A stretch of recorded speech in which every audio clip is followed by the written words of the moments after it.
Imagine receber uma missão e levá-la tão a sério que você dedicaria toda a sua vida a ela. Agora imagine continuar cumprindo essa missão por quase 30 anos depois que ela já não fazia mais sentido.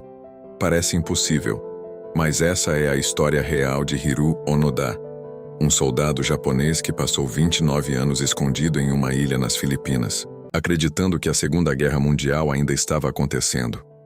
Quando finalmente saiu da selva, o mundo havia mudado completamente. O homem que entrou na floresta era um jovem oficial do Exército Imperial Japonês. O homem que saiu era uma lenda viva. Esta é uma das histórias mais inacreditáveis da história moderna. Para entender como tudo começou, precisamos voltar ao Japão da década de 1940. Naquela época, o país estava mergulhado na Segunda Guerra Mundial. O governo japonês valorizava disciplina, lealdade e obediência acima de tudo. Os soldados eram treinados para acreditar que a rendição era uma vergonha. Morrer pelo imperador era considerado uma honra. Foi nesse ambiente que Hiroo Onoda cresceu. Ele nasceu em 1922, na província de Wakayama. Desde jovem demonstrava disciplina e resistência física.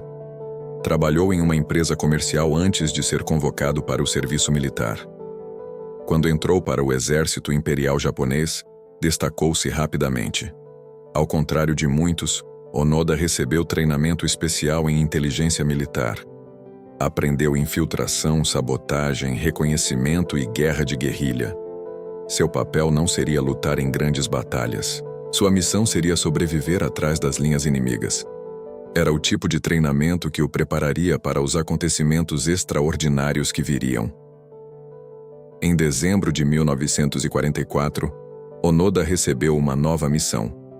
Foi enviado para a ilha filipina de Lubang. A situação do Japão era cada vez mais difícil. As forças americanas avançavam rapidamente pelo Pacífico. Muitas posições japonesas estavam sendo isoladas. Lubang era uma dessas posições. Antes de partir, Onoda recebeu ordens diretas de um comandante superior. As instruções eram claras. Ele deveria resistir, não deveria se render, não deveria tirar a própria vida e deveria continuar lutando até receber novas ordens. Naquele momento, Onoda não fazia ideia de que aquelas palavras mudariam toda a sua vida. Quando chegou à ilha, encontrou uma situação caótica. As forças japonesas estavam enfraquecidas e os recursos eram escassos. Pouco tempo depois, tropas americanas desembarcaram em Lubang. A resistência japonesa foi derrotada. Muitos soldados morreram ou foram capturados. Mas Onoda conseguiu escapar para as montanhas cobertas por vegetação densa. Foi ali que começou uma das mais longas operações de sobrevivência da história. Os meses passaram, depois os anos. A guerra terminou oficialmente em agosto de 1945. O Japão anunciou sua rendição. Milhões voltaram para casa, mas Hiroo Onoda não acreditou em nada disso. Pouco tempo após o fim, aviões começaram a lançar panfletos sobre a ilha. Os folhetos informavam que o conflito havia acabado. Mas para Onoda, parecia uma armadilha. Ele acreditava que os americanos estavam tentando enganá-lo. Continuou escondido. Continuou lutando. Os anos seguintes foram extremamente difíceis. A pequena equipe sobreviveu caçando animais e comendo frutas. Viviam em constante movimento para evitar serem capturados. A cada barulho, acreditavam que tropas inimigas se aproximavam. Enquanto isso, o mundo seguia em frente. Tecnologias revolucionavam a vida. A televisão se espalhava. A corrida espacial começava. Mas Onoda não sabia de nada disso. Para ele ainda era a década de 1940. Ainda estava cumprindo sua missão. Com o passar do tempo, os companheiros começaram a desaparecer. Alguns morreram, outros foram capturados. Mesmo assim, Onoda permanecia firme. Sua determinação impressionava até mesmo aqueles que tentavam encontrá-lo. Diversas equipes de busca foram enviadas. Mensagens gravadas e fotografias recentes do Japão foram deixadas na floresta. Mas nada parecia suficiente. Onoda acreditava que tudo fazia parte de uma gigantesca operação de propaganda inimiga. Somente seu comandante poderia cancelar a missão. E foi essa crença que manteve viva uma guerra que já havia terminado, sem rádio confiável, sem contato com a sociedade. Onoda estava prestes a se tornar um dos personagens mais famosos da história. Mas tudo mudaria quando um jovem aventureiro japonês decidiu procurá-lo. Um encontro extraordinário estava prestes a acontecer. Em 1974, quase 30 anos após o fim da Segunda Guerra Mundial, um jovem japonês chamado Norio Suzuki tomou uma decisão incomum. Ele queria encontrar 3 coisas. Primeiro, o tenente Hiro Onoda. Segundo, um panda. E terceiro, o abominável Homem das Neves. Segundo ele, exatamente nessa ordem. A maioria das pessoas achou a ideia absurda. Mas Suzuki acreditava que Onoda ainda estava vivo e decidiu viajar até a ilha de Lubang para procurá-lo pessoalmente. Era uma missão quase impossível. Durante décadas, equipes de busca haviam tentado localizar o soldado japonês. Militares, familiares, autoridades e moradores da região já tinham procurado sem sucesso. Mas Suzuki possuía algo diferente. Ele estava disposto a tentar compreender como Onoda pensava. Após vários dias explorando a selva, algo extraordinário aconteceu. Suzuki encontrou o lendário soldado. Diante dele estava um homem magro, envelhecido e armado. Alguém que havia passado quase 3 décadas vivendo isolado.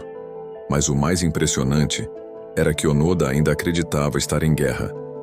Suzuki tentou explicar que o conflito havia terminado havia muitos anos.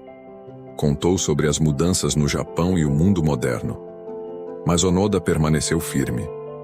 Ele respondeu que só abandonaria sua missão se recebesse ordens diretas de seu comandante. Era exatamente o que havia prometido fazer em 1944.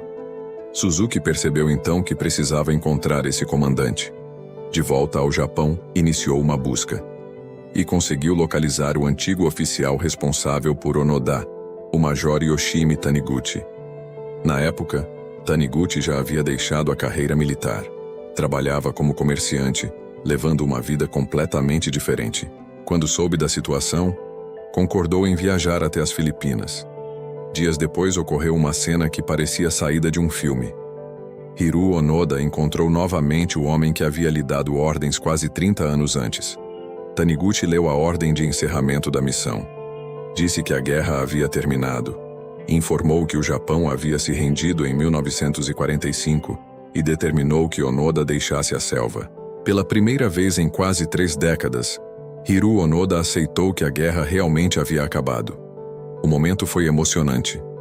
No dia 10 de março de 1974, Hiro Onoda saiu da floresta. Vestia praticamente o mesmo uniforme militar e ainda carregava seu rifle. A arma continuava funcionando. Também mantinha sua espada militar e diversos equipamentos preservados.